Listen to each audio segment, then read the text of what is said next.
Ayun nga, nakalimutan natin yung talong. Eto, lalagay ko na siya.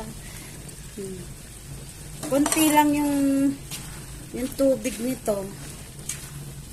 Nakalimutan natin. Lagyan din natin ng konting tubig para sa kanyang pagluluto. Nakakalimutan natin yung talong. Konting tubig, guys. Oh, konti lang. Oh, tapos iano na natin, takpan. Buti na lang meron pa.